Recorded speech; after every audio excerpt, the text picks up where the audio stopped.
Músculos de la cabeza y del cuello. Músculos de la cabeza. Los músculos de la cabeza se dividen en dos grupos, músculos masticadores y músculos faciales. Músculos masticadores. Los músculos masticadores son 4 a cada lado: temporal, macetero, pterigoideo lateral y pterigoideo medial. Músculo temporal. Forma, situación y trayecto.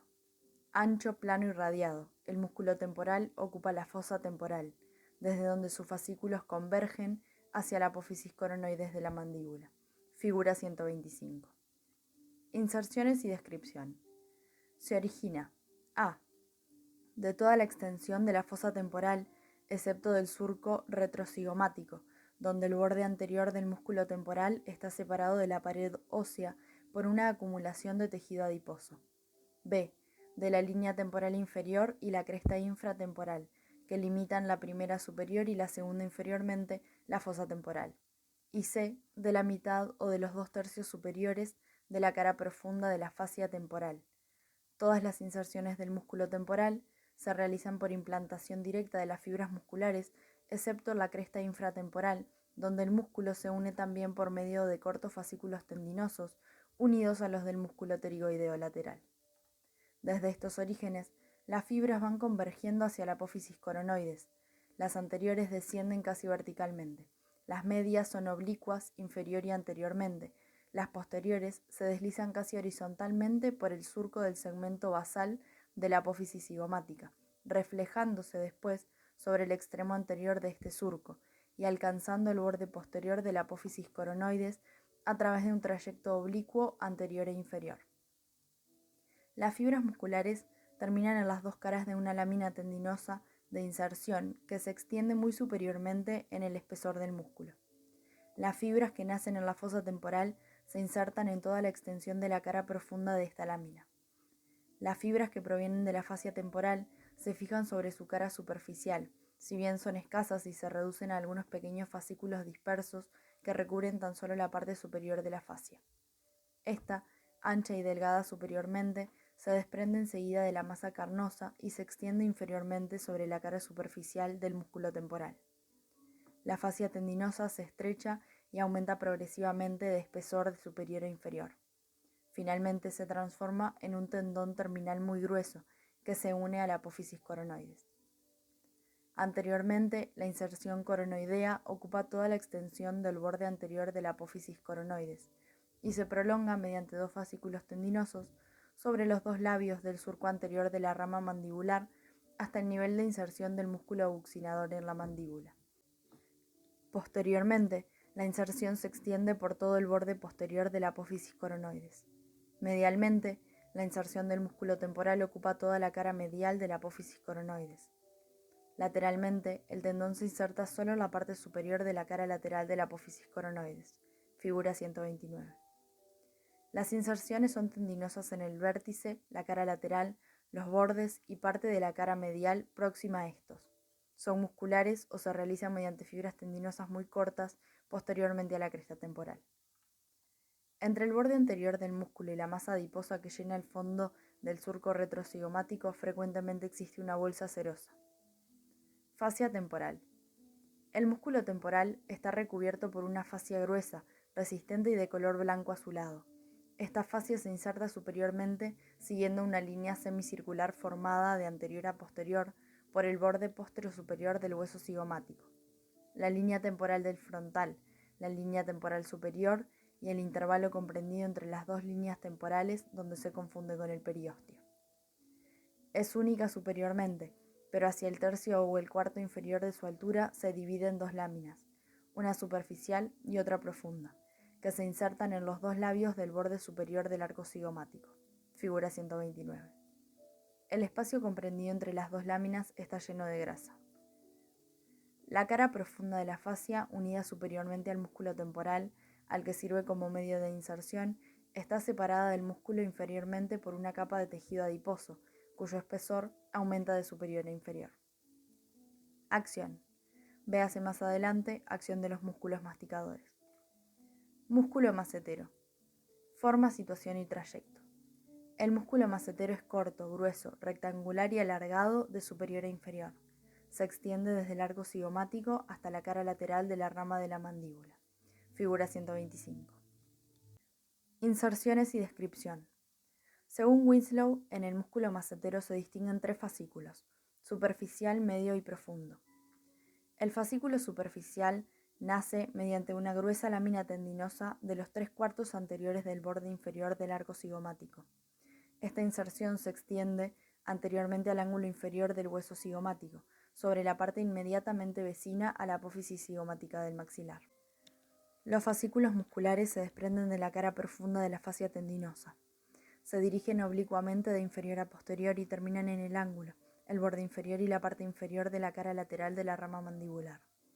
Unos se implantan directamente sobre la mandíbula, mientras que otros se insertan por medio de láminas tendinosas en las crestas oblicuas de la cara lateral del ángulo de la mandíbula.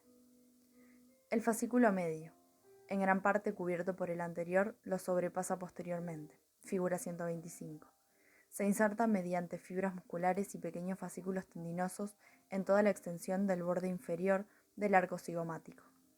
Las fibras musculares descienden verticalmente, lo que las diferencia del fascículo superficial, y terminan por medio de delgadas laminillas tendinosas y mediante la implantación de las fibras musculares en la cara lateral de la rama mandibular, superiormente a la inserción del fascículo superficial.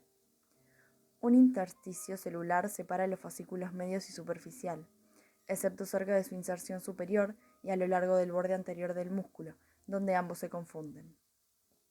El fascículo profundo es más delgado que los anteriores, que lo recubren, y nace mediante fibras musculares de la cara medial del arco cigomático y de la parte próxima a la cara profunda de la fascia temporal.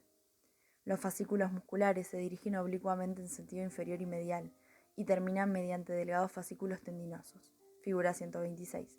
En la cara lateral de la apófisis coronoides, superiormente a la inserción del fascículo medio del músculo macetero e inmediatamente inferiores al tendón del músculo temporal.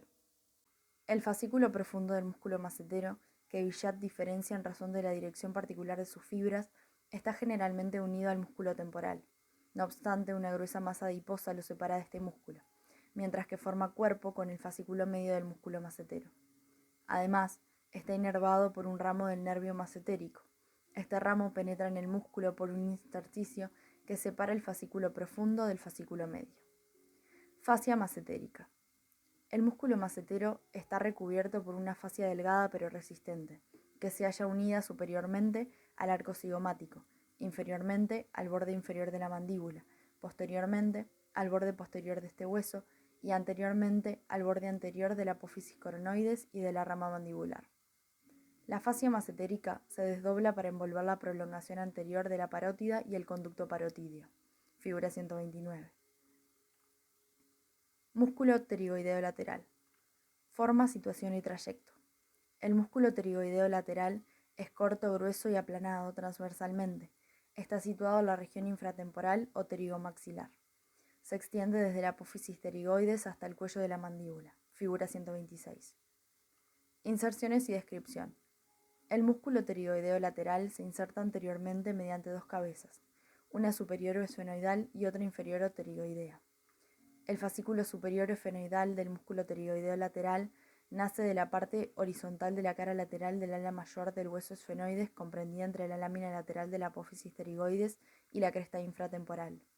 De la cresta infratemporal, la inserción de esta cresta tiene lugar mediante cortos fascículos tendinosos unidos a los del músculo temporal, y del tercio o cuarto superior de la cara lateral de la lámina lateral de la apófisis pterigoides. Figura 126.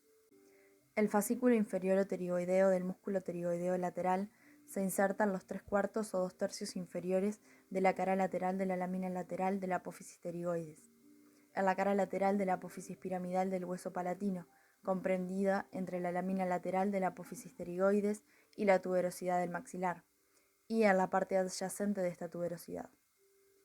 Estas inserciones se realizan mediante fibras musculares y fibras tendinosas cortas.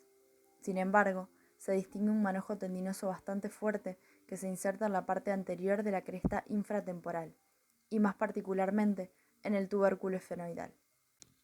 Los 2 fascículos del músculo pterigoideo lateral convergen posterior y lateralmente hacia la articulación temporomandibular. El fascículo esfenoidal es casi horizontal, El fascículo pterigoideo es oblicuo superior, posterior y lateralmente. Están separados por un intersticio celular por el que pasa, en la mitad de los casos, la arteria maxilar. Los dos cuerpos musculares se confunden enseguida y terminan juntos mediante cortas fibras tendinosas y pequeños fascículos tendinosos. En el borde anterior del fibrocartílago articular, en la fosita anteromedial del cuello de la mandíbula. Las inserciones del músculo pterigoideo lateral sobrepasan generalmente los límites de esta depresión, sobre todo inferiormente. Figura 127. Músculo pterigoideo medial. Forma, situación y trayecto. Es un músculo grueso y cuadrilátero que está situado medialmente al músculo pterigoideo lateral. Se extiende oblicuamente desde la fosa pterigoidea hasta la cara medial del ángulo de la mandíbula. Figura 127. Inserciones y descripción.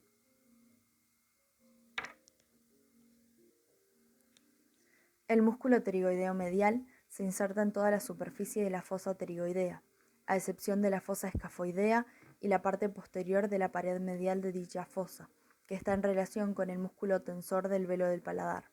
Así pues, nace de la cara medial de la lámina lateral de la apófisis pterigoides, de la parte anterior de la lámina medial y del fondo de la fosa pterigoidea y de la cara posterior de la apófisis piramidal del hueso palatino.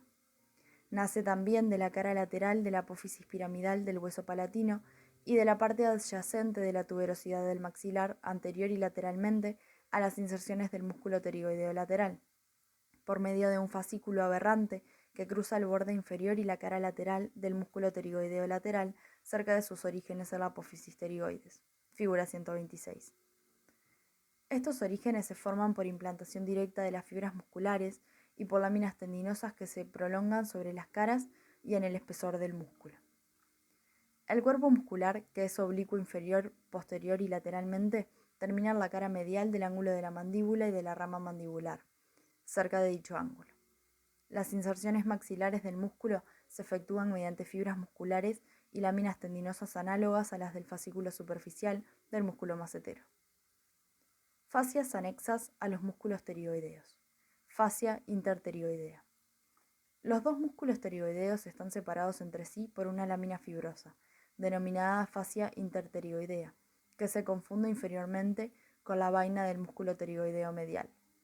La fascia interpterioidea se sitúa entre los músculos pterigoideos siguiendo un plano oblicuo de superior a inferior, de medial a lateral y de anterior a posterior. Figura 129. Es cuadrilátera,